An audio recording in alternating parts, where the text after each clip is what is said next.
Okie dokie. It is noon. Let's get started right on time. Hello, everyone, and welcome to our webinar today, From Overwhelmed to Optimize, which will help nonprofits learn to use AI to raise more without getting overwhelmed. My name is Julie Kennon. I'm the Director of Marketing at CharityEngine, and I'm joined by my boss, Dave Martin, the Vice President of Marketing at CharityEngine. Hey, From the top, I'll say we're not an AI company. We're not pretending to be an AI company, but we are learning how to use AI to work smarter on our own team. And we're helping a lot of our nonprofit clients do the same. So this webinar is created for the person that hears you need to quote unquote use AI, but you're not given a roadmap. That will change in the next 30 minutes, I promise. No hype, a very practical path. You'll learn prompts you can use, you'll learn governance, you'll learn all the basics you need to get started with AI. This is not a technical deep dive. This is a very high level intro course. We are happy to do another webinar if you want to connect AI to your donor data and do things like that are a little bit more sophisticated, but this is just sort of a beginner presentation. So in the next 30 minutes, what will you learn? What needs to be in place before AI will help you? How to write prompts, and we'll show you prompts, and we'll do this live, how to write prompts that really work. There is one rule that keeps donor data safe. This is the governance issue. We'll offer a simple 90-day plan that you can start today or tomorrow if you really want to jump into AI. And we'll give you a live demo and a playbook that Neha will put in the chat with worksheets that can help. Now, this is a quick little special offer. I think Dave will mention this again at the end. This is for webinar attendees only. When we offer this in our webinars, people really love it. It's a data health score that you get. It's a quick 15-minute call. We'll look at your systems, tell you where automation gaps are slowing you down, and tell you where quick AI wins could help you improve fundraising now. It's the fastest way to find out where AI can help your organization specifically. Okay, let's take the pressure off. If you are feeling behind on AI, you are not, I promise you. Everyone in this space is figuring it out in real time, including us, including the big tech companies. And starting today is going to put you ahead of most of your peers. No one's mastered AI yet because it is evolving too quickly. The goal is not mastery. The goal is reclaiming time. If you've been waiting to get it right before you get started, don't wait. The time to start is right now. It's moving fast and you're not behind. Nobody has it all figured out. So when we're talking about reclaiming time, what does that look like? If everyone on your team could save 3 hours a week automating things with AI, using AI to help with emails, subject lines, etc., that's 150 hours a year per person back to your donors and back to your mission. If you scale that across a team of 5, that's 750 hours, which is basically a part-time employee at no cost to you. And that's the real AOI. It's not AROI. It's the real AI ROI. It's not flashy tech. It's just getting hours back.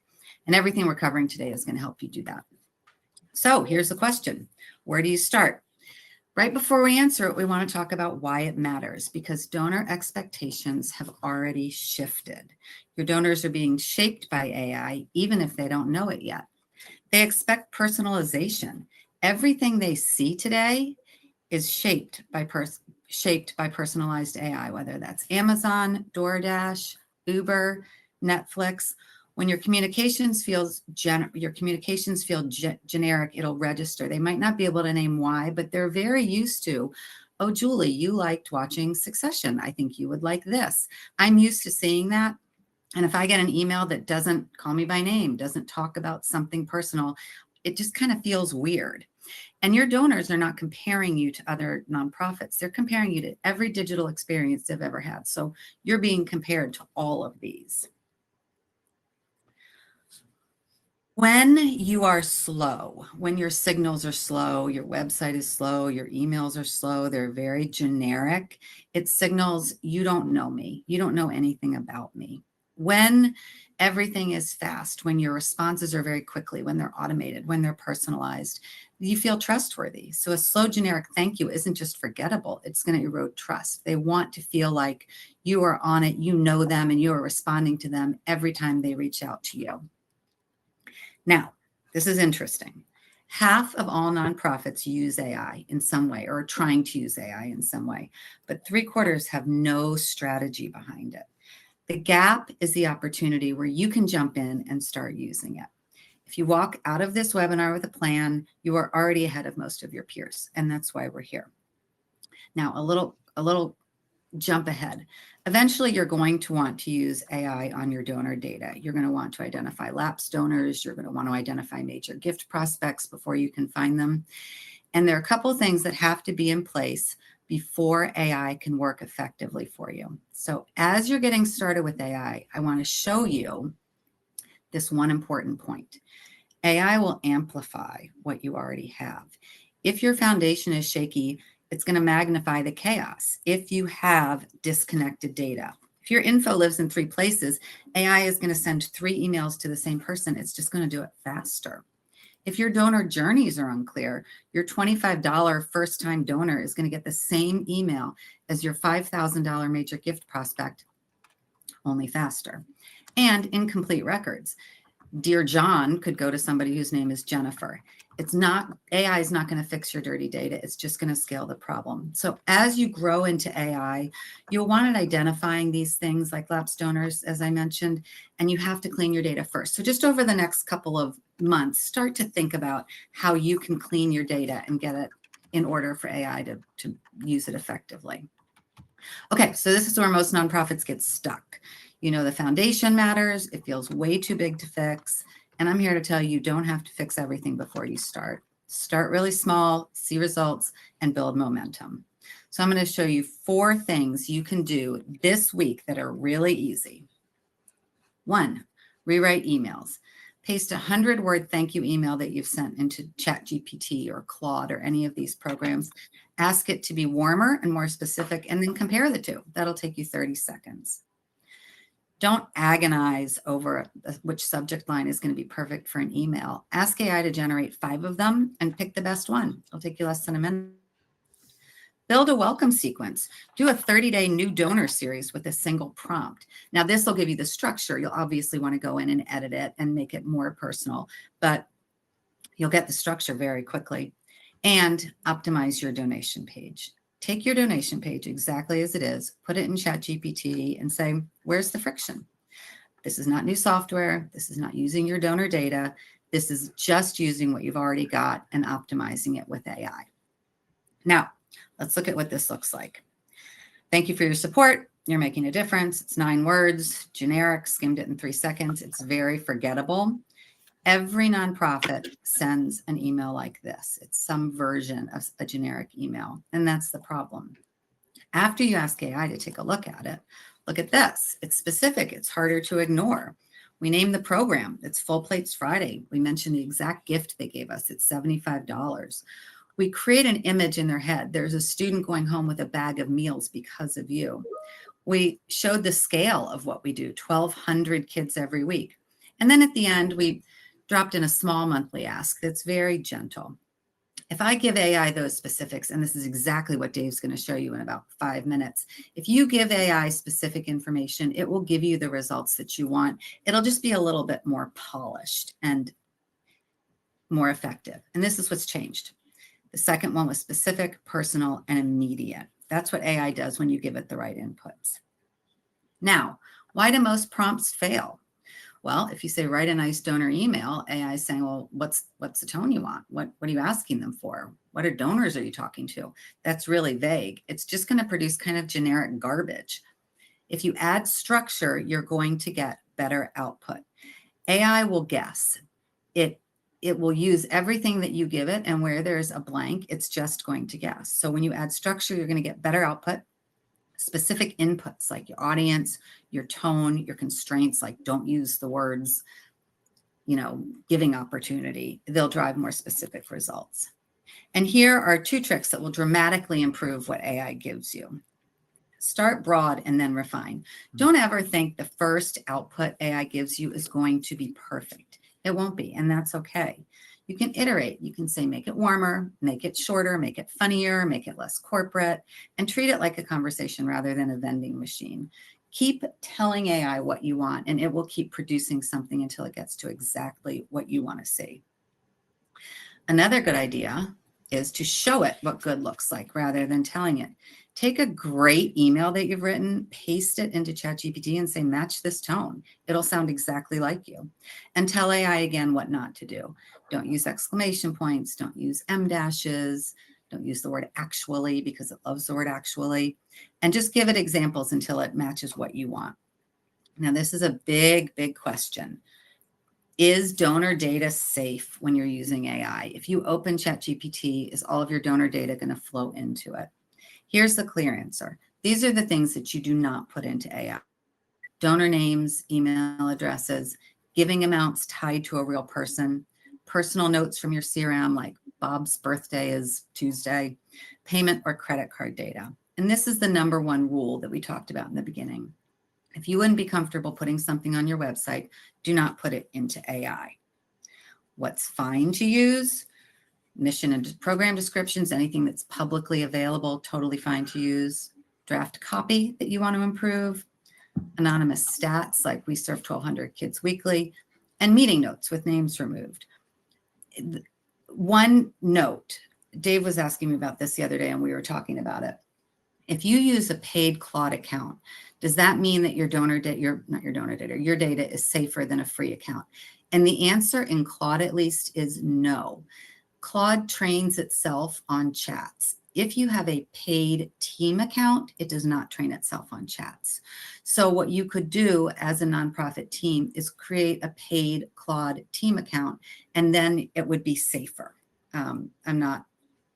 That's not legal talk. I'm just telling you that's how we operate, and that is what we have learned. Yeah, and what I would just add there, Julie, is that if you get a paid Claude account, just an individual one, that's what Julie's saying is not going to necessarily, keep your data within the walls. It's when you get like a business type of account. We have a team account where we have 5 users in our team account, and then there's like enterprise level for like big organizations, like really big organizations. So, but both of those kind of like more business accounts are going to keep your data from Claude training itself and be able to give answers to others, right? So that's what we learned this week in particular, and that's one of the reasons why we have a team account. Right. It's a pretty important distinction and a question that comes up often. Now, here's a mistake we see a lot. People get really excited about AI. They run back to the office and they want to AI-ify absolutely everything. Emails, reactivation, events, grants, social media, everything. And in 3 weeks, it completely falls apart. If you are juggling everything, you're probably going to drop everything. So our advice is to pick one path and do it end to end, get the results.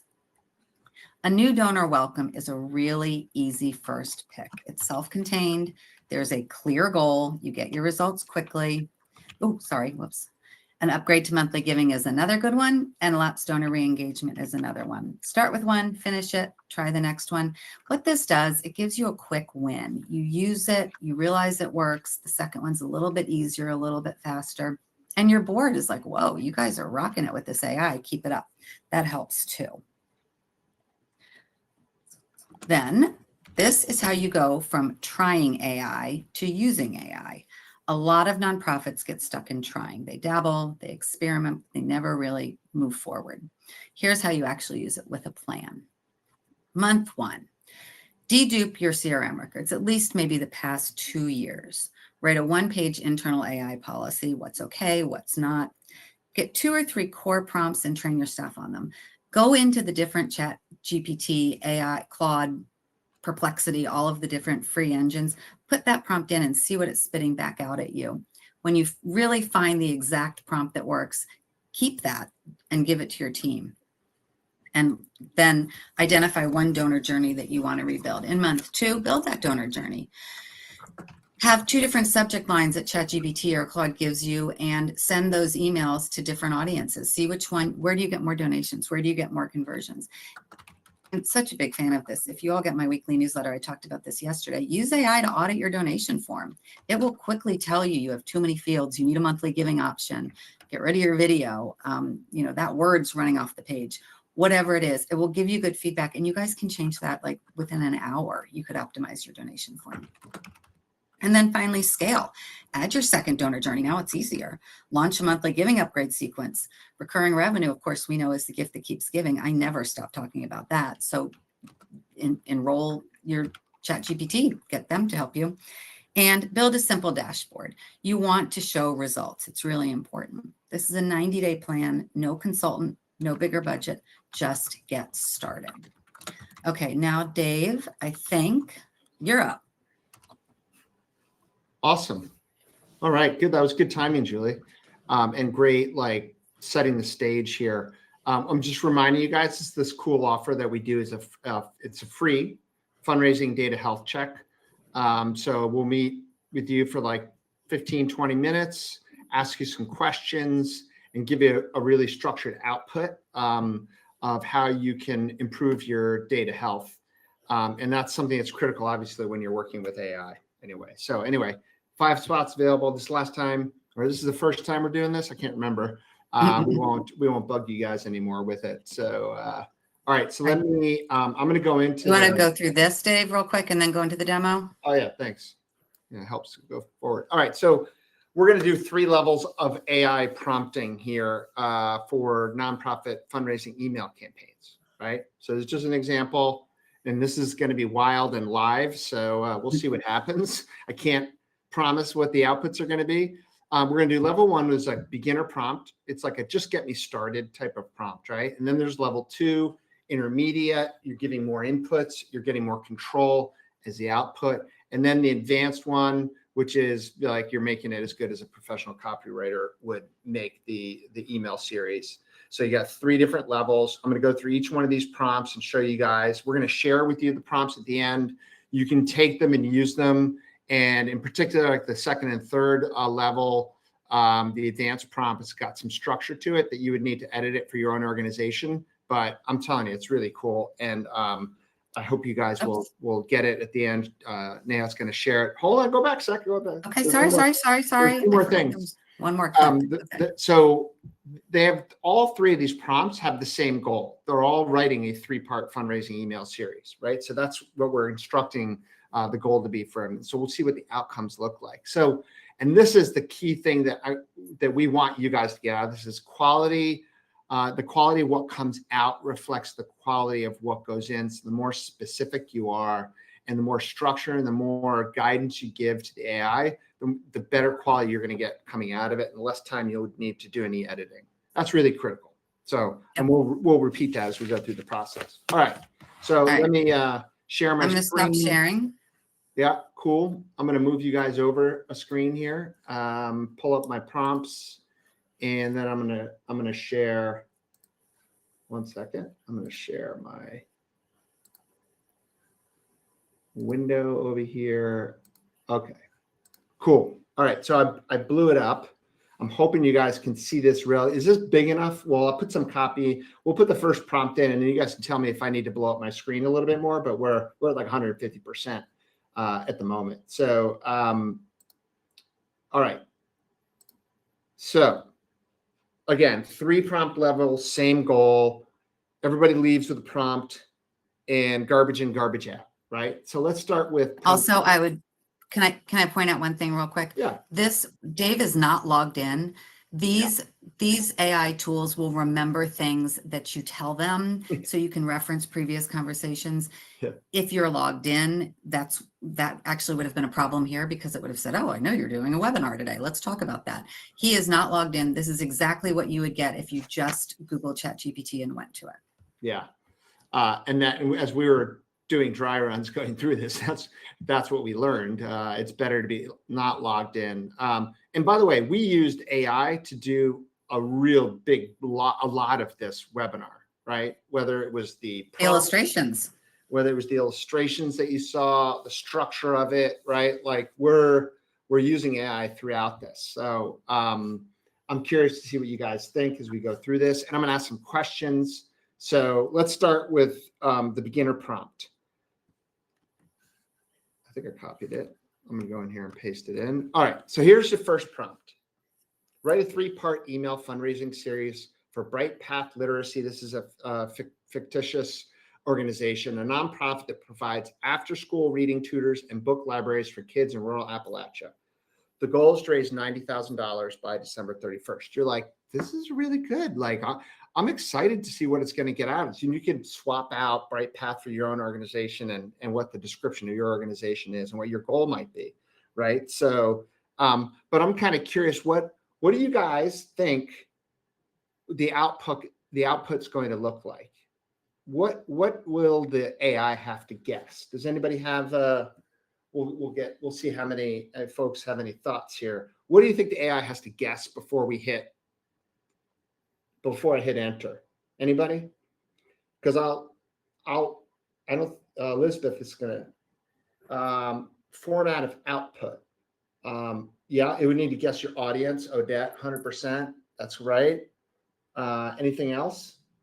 Certainly the format you can ask at the end, right, of the output. Lots of these, you can say, put that into a Word document, like Claude connects to Word and Excel, not PowerPoint yet, but you can turn it into the output what you want it to be in. What else? They're going to have to guess the tone. There you go, Kristen, just as I said that. Not your MPO status, I don't think, but of the audience, your tone, what the story might be, the urgency, right? So let's see what the output looks like here. All right. These are usually really pretty fast here. So I don't expect, especially with this one, with an early and a simple prompt here. Okay. So it's giving us a 3-part. We're not going to go through all 3 emails. We're just going to compare the first for each one of the prompts, the first email. So you guys would die if we had to go through 3 emails. I might as well. It's really have to, guide me through the whole thing. So subject, a child is waiting for a book tonight. Like, okay, good. It's got my attention, right?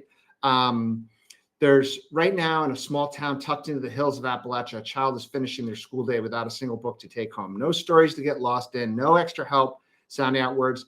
At BrightPath Legacy, etc., right? Like they do state what their goal is further down in the email before they get to the end of it, right? So it's telling a little bit about a kid that is not able to take a single book home, a little bit about the organization, and then what the goal is, right? And we can't do it alone.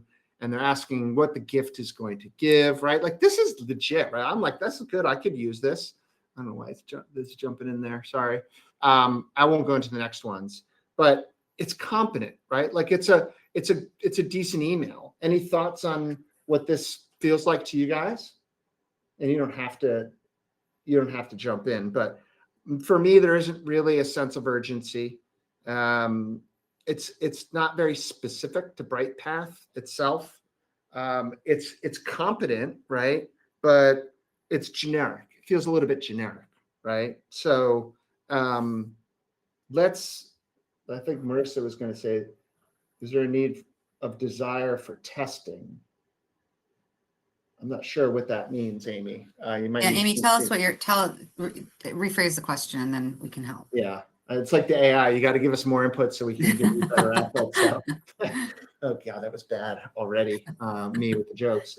It feels like AI. Yeah. So just need tweaks to be more real. Yeah, you're going to have to edit this series. So you have email 1, email 2, right? Like it does feel like AI. You're right. That was Kristen. And Odette, you're probably going to spend 30 to 45 minutes editing this, right? So, Julie, any thoughts on that? Have I hit most of the things I wanted to there? You have. I think one thing that you guys are bringing up that we've talked about is as more and more people are using ChatGPT and AI, there are those tells where you have the M dash in here. You can start to tell when things sound like AI wrote them. And that's why Dave's saying it's going to take to 45 minutes. Take the bones of this email and you'd want to start to rewrite it and put it in your own voice, the voice of your nonprofit. But no, I think this is, you're right. This is generic. It's got a little bit of information. It's really guessing the rest and kind of putting in a lot of filler story type material. Yeah. So let's go to level 2 and see how it changes. Marissa's saying here, the storytelling approach is helpful, but we don't know much about why the children in Appalachia specifically need this help, right? But yeah, it's solid. It's something to start with, but you're going to have to then go into it and edit it quite a bit. All right. And Amy, yes, email A/B testing is always a good idea. You change one thing, the subject line, the ask, how much money you're asking for, how much detail you give. You change one thing and you test two and you see which one converts better. And that's how you dial in the perfect appeal. So yes, you're completely right. So the output is competent. It just might not sound like, if you do this specific to your organization, it might not sound like your organization, right? And you got to edit it. So let's see what happens now when we give AI something real to work with, right? So we're going to go to prompt number 2, which is the intermediate prompt. We got to paste it in here. And I'm going to walk through these 6 inputs of it, right? So right out of the gate, you're an experienced nonprofit fundraising copywriter, right? So it starts with the role. It's telling the AI how to think, right? And who it is and what it's doing, right? It's writing this 3-part email series. And then it gives more context. So number 1, it's the role, right? 2 is more about the organization, right? So yes, Bright Path Literacy, it does after school stuff for take-home book libraries for K through 5 students in rural Appalachia. So getting a little bit more detail here for the organization and what it does and who it serves, right? The goal is raise $90,000 by December 31st to fund 500 student reading kits. Okay, we're giving it more input here, more specifics, right? So it's creating a little bit more of a sense of urgency, and it's giving the AI more information. The key one here is audience, right? Now it's saying, we're telling the AI who it's writing to, right? Remember, this is the prompt. This is what we're telling it to do. Your audience is mid-level donors who have given between $100 to $5 and have supported Bright Path for 2 or more years. It's very specific, right? You guys can do whatever you want as your audience, right? But it's really telling AI who it's writing to. And this is one of the key, just this line alone changes everything about the copy and what's going to come out of it. We also have a key message in it. Every $180 funds a full reading kit with these things in it for one child for an entire school year. We also tell the tone. We talked about that before. What was missing? Warm, personal, urgent, written as if it's from the executive director, not the organization. We don't want it to sound like a press release, right? And then last year, there's a thing called a structural ask, right? And the structural ask is each email should have a subject line, preview text, and a clear call to action. Space the emails 1 week apart and write the final email going out December 29th. Okay. So we had role, organization type, the goal, the audience, the key message, and the tone instruction, right? So let's see what happens. I'm excited. A little scared. A little scared too. We're doing this live. We're totally winging it here. All right. So as it's writing here, I hope Hey, let me answer Marissa real quick, Dave. Yeah. Marissa said you'll want to reference how they entered your email list. Did they opt in for an event, a free resource, etc.? And Marissa, this is the next step. This is where you do want to use AI on your donor data. And then it's actually kind of cool. You can connect like Claude to your CRM. You can do different things. And then you would say, go to the records, figure out how they entered the database, and reference that in the email. So it gets really cool. And so you're right. That would personalize it very, very easily. It does feel like Christmas and waiting for AI output. We're just a little nervous because y'all are watching us. So now let's look at what happens here with us giving the 6 different inputs, this intermediate prompt. A child is waiting for their first full reading kit. Okay, you got my attention. As I sit down to write you, I keep thinking about one of our students, a 2nd grader, who told her tutor, I didn't know books could be mine. That moment has stayed with me, right? So it's starting to tell a story here, right? Because of the many children we serve across rural Appalachia, books aren't a given. Reading support isn't a given. Opportunity isn't a given, but you've been helping change that. So recognizing, right, here you go. We already said they've given once before, right? Thanks to your past support, Bright Path has been able to provide after-school tutoring and take-home book libraries to students who need the most. Remember, we gave it the key message in there, and it's pulling in some of those details from the key message also down here about how each kit costs $180 and provides a child with full year of after-school tutoring, a collection of books, right? And there's some urgent. They've got to raise $90,000 by December 31st to fund 500 reading kits, a little bit more than the last one. You're highlighting some stuff here It's a little bit more specific. There's a little bit more sense of urgency. What are you guys seeing in this email versus the first one? Any key thoughts there? Because sorry, as I scroll here, I'll pull them up next to each other. Hi there. Right now, this is the first one, the entry level one. Just get me started. Right, was a little bit more generic sounding now, even though it was good before. It's sounding a bit more generic versus as I sit down to write you, it's like personal. There's more context. The story is more robust, right? The ask is that we're giving more. What do you get? What is the context, and what is what do your dollars go towards? What are you helping this child, right? Like, I like the first person narrative, totally coming from a company. The better you give instruction to the AI, the better you're going to get back.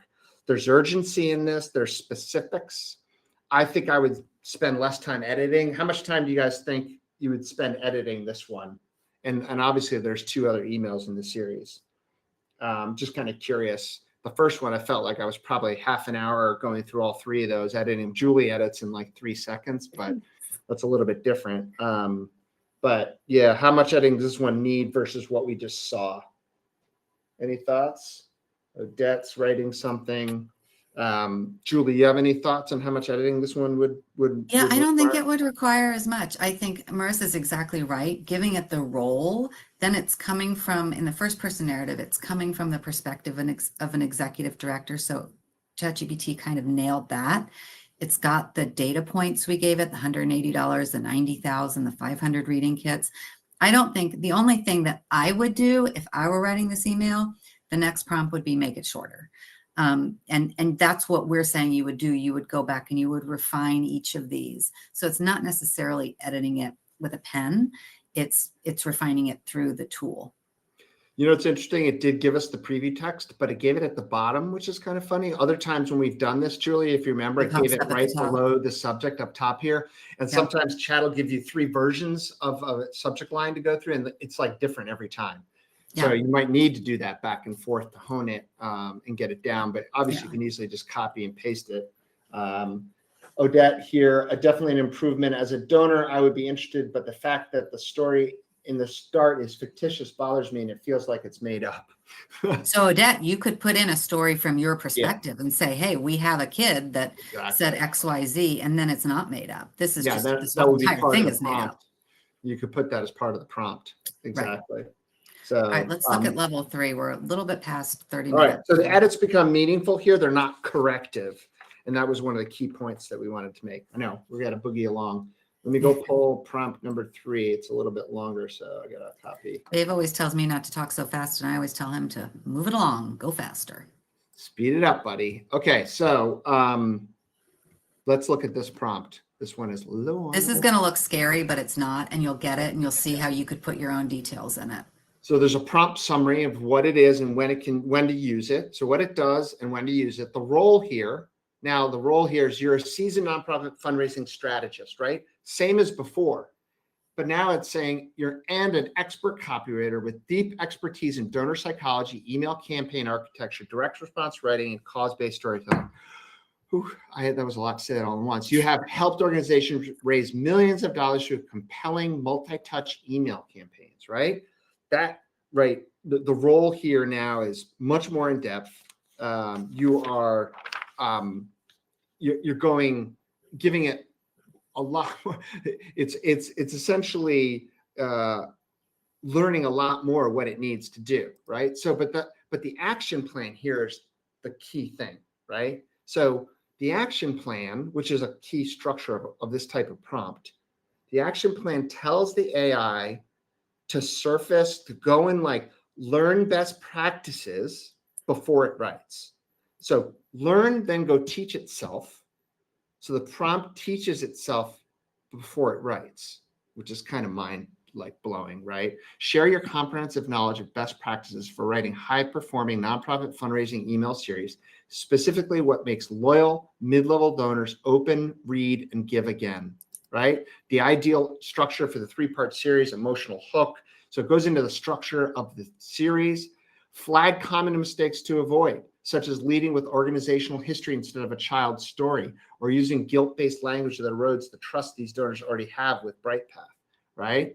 Apply these best practices to write all 3 emails using the campaign details below, right? Like, wow, that's kind of cool. I would never have thought to do that type of thing. You're adding in the action plan. So tell the AI to learn first. The context here is really guiding the AI to think from the donor's perspective, right? It's the audience. So I'm going to go down a little, cut it down here a little bit, because it's giving all the specifics like we had before, but a little bit more detail as well. The audience is mid-level donors, $100 to $500, who have given for 2 years or more and have a real relationship with this cause. Don't assume they need to be convinced of the mission. They already believe in it. Focus on making them feel the urgency of this specific moment and the tangible impact of their gift. Build emotional intensity across 3 emails as December 31st.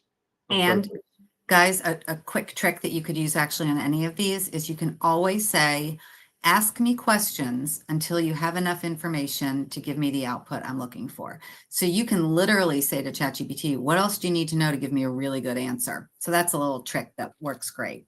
That's part of execution here, is that we're telling the output of 3 complete emails, each with the subject line, preview text, salutation, body copy, call to action, a suggested send date, right? Like it's very specific, a lot more detail about each one and what we want to do.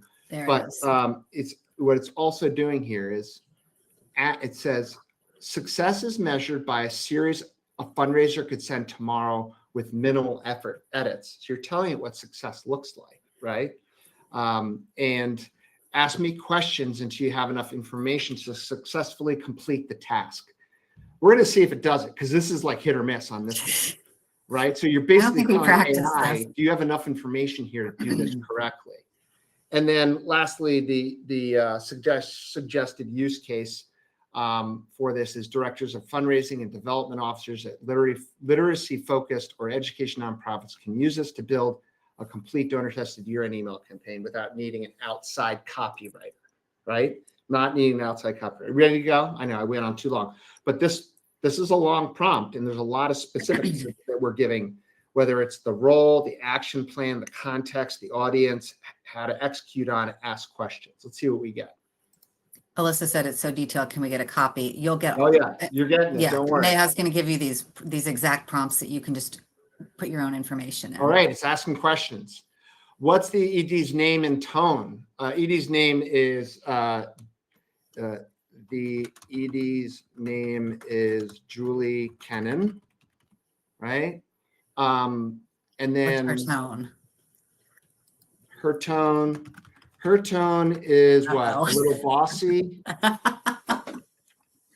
I can't do intrusive. That. It's true. Her tone is warm, friendly, and warm. I can't spell or type. Sorry, guys. Her tone is friendly and warm. But what? Exacting or? No, I would just say, and she uses first person singular, and then just get it to rerun it with that one thing rather than going through all 5 or however many there are. Okay, so let's just go with that. I'm not going to answer all of these, right? So let's see what it does. Great, exactly what I need. It always says that, doesn't it? All right, so what do we get out of this? The emotional connection, story-driven opening, suggested send date like we asked it to, December 27th, right? It was a year end, right? So it's giving us some optional subject lines and the preview text up at the top. Didn't do that in the second one. I don't know why I did in the third one. It's doing hi first name. I don't remember if the others did that now. Late Tuesday afternoon, I sat at a small table with a second grader named Ava. She was holding a book in her lap, very still, almost like she was afraid to move. Her tutor gently encouraged her, go ahead, you've got this. Ava looked down at the page and whispered the first word, then the next, and then something shifted, right? Like it's telling this, like you're already getting like pulled into the story, right? And moments like this are why BrightPath literacy exists, and they're only possible because of people like you. Right now, we're working to place 500 reading kits. They've used bold, but getting sense of urgency into this. What is it? What do they need? Each kit costs and connecting it to Ava and what the outcome's going to be, where your money is going towards. Would you consider funding a reading kit today? Your gift of 180 ensures one child gets a full year of support. And if that's not the right gift, any gift moves us closer to that goal, right? So Julie Kennon, Executive Director. And then you want to show the first email again, just to contrast the first one and the third one? First one here. Right now in a small town tucked in the hills of Appalachia, a child is finishing their, so it's not just a child, it's Ava, right? No story. Yeah. It wasn't bad, the first one. It's just now you're getting much more specific. There's different tone, right? It's your tone, warm and friendly, telling a story, right? You've got the action plan of learning best practices before it went into it. So how it leads up to the ask. You've got funding a reading kit here as your CTA very clearly at the end. What do you guys think? And there are the prompts, by the way. Isn't it exciting? It's like, it blows my mind. And by the way, really cool. I took a prompt from somebody that I follow in the marketing field. I took one of his prompts and I told Claude to make this prompt for this webinar and made the 3 prompts based on his, right? So I had that third one of the structure of it, of like, here's what goes into like a real prompt. So you can get all kinds of stuff, but like following industry leaders on this stuff is really useful and gives you good ideas. And I'm taking a course on AI too in the middle of it. And then obviously, very cool. And if there's a real story like you guys will have to be underneath that, to underpin it is even better, right? So it led here, the lead was with the child's story. It's not about the organization's best practice. It's the emotional hook email number 1. There's no guilt-based language and there's urgency, right? So I think this is really exciting. Really cool. Julie, any other thoughts you have on the 3 different prompts here and the outputs from them? No, I think you really clearly demonstrated the better information you give it, the better output you're going to get. Dave, if you stop sharing, we can go to the elements, tips for getting the most from any prompt, which I know you also wanted to cover. And then guys, we're just about done. I know it's taking Dave and I. We get very excited about this. This is good stuff. Okay. So here, if you want to start here, I'll click through. Yeah, and it's just a reminder of what we've been talking about here today. Tips for getting the most. Start with level 1. Start small and build on it. Julie talked about that earlier. Start simple. You know, the iterative approach to this is where you're going to get the most out of it. You can iterate and give more detail on. You get one version and say, okay, let's tweak it a little bit more here, right? Like you can continue to give it, but if you have a prompt that's very specific, you're going to be much closer to what you need in the end. I mean, that last one, it was maybe a few minutes of edits. It's not a lot there at all compared to the first one. But start small and build on it. Let the AI ask you questions, right? And if you have that level 3 prompt, having that ask me questions until you have enough information, we could have continued to ask those questions and it would have been better, the output. We just didn't have time for that. What's next? Swap the channel. I mean, what you can do here is you can replace the 3-part email series with a direct mail appeal, right? Or a social media campaign you're going to do. And the rest of that prompt is going to hold up, right? So you can take this prompt and create it for other channels, that's the really cool part. You could even tell the prompt you want it to create a landing page, you want it to create the email series, and you want it to create the social media posts to go along with it, including the images, right? So there's a lot. You can work with the prompts. I think there's one more here, Julie. Yep. What was it? Oh yeah, garbage in, garbage out, quality in, quality out. The more guidance you give, the less guessing the AI is doing and the better output you're going to get, the less editing you're going to have to do.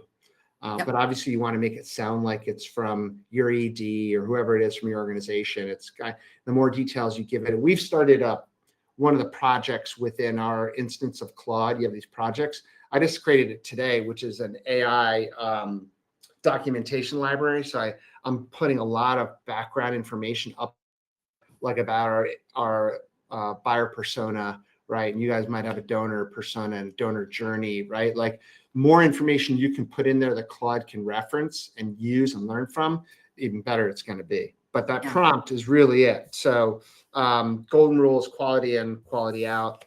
And I think that's it. Any questions that you guys have? I'll tell you all a quick funny story. My kids make fun of me for using ChatGPT for things, and we went hiking over the weekend, and I took a picture of a trail marker, and I said, which way do I go to find the blue trail? And ChatGPT got so sassy, and it wrote back, Julie, that literally says the blue trail is here. And I was like, well, okay, alrighty then. The kids were like, see, even ChatGPT thinks you're annoying. It was very funny. Yeah, my Yes, feeling on all this is like, just embrace it. Don't be it's not afraid going of it. away. Test it, try things out, take a course, learn from people that have been doing this for a longer period of time. Think about the prompts and the level of information that you can put into a prompt. Ask ChatGPT or Claude when you've got a paid account and you've got it firewalled a little bit there to create a prompt for you based on your organization. You can do based on a structure. You could take our prompt level 3 and say, take this as an example to create one for our organization, and you'd be surprised what you get, and iterate, just go back and forth with it a little bit, and then use that, and you can create prompt. I mean, we're looking at using prompts for data management right now and creating agents for data management. I know everybody struggles with that in your system. And like CharityEngine, we're an all-in-one nonprofit CRM. So if you have all your data in one place, it's going to be way easier to work with AI. And if you've got structure, if you've got data silos and your data's all over the place, you're going to have to be like uploading Excel spreadsheets into Claude or ChatGPT. It's going to get messier. And as you get more proficient with AI, you're going to want to connect it to your CRM, right? We connect to HubSpot. There's a protocol that I talked about at the beginning of the webinar, or I typed in there, that Anthropic, that owns Claude, has built specifically for connecting HubSpot. And so I can query using Claude into our HubSpot database, just like you guys would be able to, like, go in and the database to get information about, aggregate data and not anonymized data about your donors and maybe trends that you're seeing for a board report you have to do. There's so many use cases. It's endless, but just get started. Don't be afraid of it. Get in there, use some of these prompts. I hope they're helpful. 2 quick things real quick. Neha shared this AI playbook. This is a very general guide that we wrote. It's got, I think, a list of 20 prompts in it. It's got all sorts of tools. Download that. People are loving that. I think, yep, she just put it back in. That is very helpful and gives you a little bit of a blueprint and sort of dovetails with this presentation. And then Amy, you asked how we're using AI as a team. The same way that we would say to you, take your most routine tasks and get AI to help you. This is actually cool, and we're going to sound like the biggest nerds, but we're building agents to do things. Go into HubSpot, pull these numbers that we want to report on every day, analyze them and tell us the trends, and spit it out, and then we'll talk about it as a team. It's when you do embrace it, and Odette, thank you. I am an old dog learning new tricks too. And at first I thought AI was just like witchcraft. And then all of a sudden I realized it's incredible. It will make your life so much easier, and it will help you raise more money. It will help you engage your donors better. And I can promise you that that's true. Anything else before we wrap up? Sorry, I thought this would be 30 minutes, but Dave and I both want to talk. People are fine with it. Yeah. Thank you, Odette, for saying that. Yeah, and let us know. I'd love to know. My email is dave.martin@charityengine.net. I don't know if we have that at the end. We probably should just have how to contact us, but I'll put it in here. Yeah, I think I'd love to know how you guys have ended up using it, and examples would be really cool.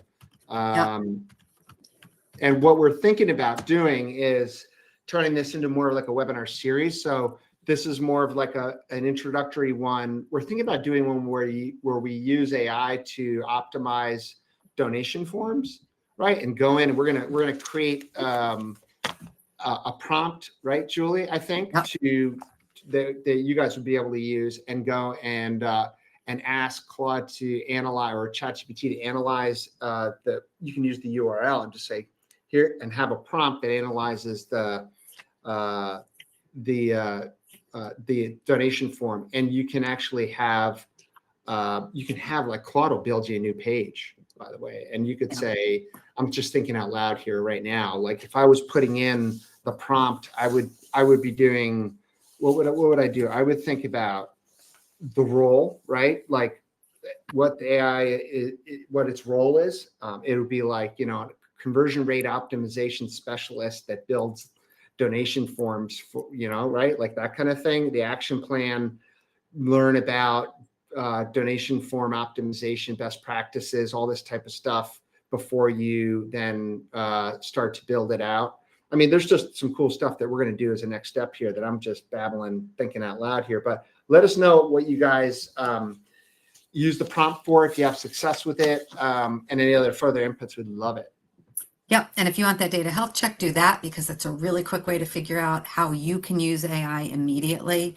Odette, I mean, with medical, yes, grant applications. Human input and expertise is critical, but AI has helped you optimize those applications. Perfect use case. I love that you guys are excited about this. Clearly, we're very excited about it, and we will keep doing webinars. And you have both our email addresses if you have feedback, questions that you have after this is over. Let us know. Curious which platforms you're recommending hosting, donate. Well, CharityEngine, Marissa. We like our own platform. I would, and I would say too there, Marissa, it really depends. It depends on the organization. The fair answer to that is it depends on the organization, how big they are, what your needs are, what your challenges are. If you're just starting out, or if you've been doing this and you're a $20 million a year organization, then the platforms are very different. We tend to work with organizations relatively small, up and anywhere from like $500,000 a year organizations all the way up to $100 million a year organizations. Wounded Warrior Project is one of our bigger customers, and we've been working with them for years, right? So it really depends a lot. There are some platforms that are great for just getting started, and then there are other platforms like ours where you have all the tools you need in one place. So your data is in one place and you're not having data silos and all that importing and exporting and all that kind of stuff. So that's not really a plug for us. The answer is it depends. But we're proud of the work that we do and where we are, especially when it comes to, we're very, very, very good at if you have a sustainer program, if you have a monthly giving program, our platform is the best in the industry when it comes to retaining that revenue from your monthly donors. And there's AI involved in that, a lot of features that make it us really an industry leader there. So it depends. If you have a lot of monthly donors, it'd be like, you got to work with us, for example. Is that good, Julie? Would you add anything to that? That's great. No. Okay. If there are no other questions, we will wrap it up. You've got our email addresses if you have feedback or you want to talk more. And I thank you for coming today. As I was telling people in the newsletter, I'm not a big webinar speaker, so I asked people to please come out and say hi. So I appreciate that you did. I hope you learned a little bit, and we will see you again. Bye, guys. Bye.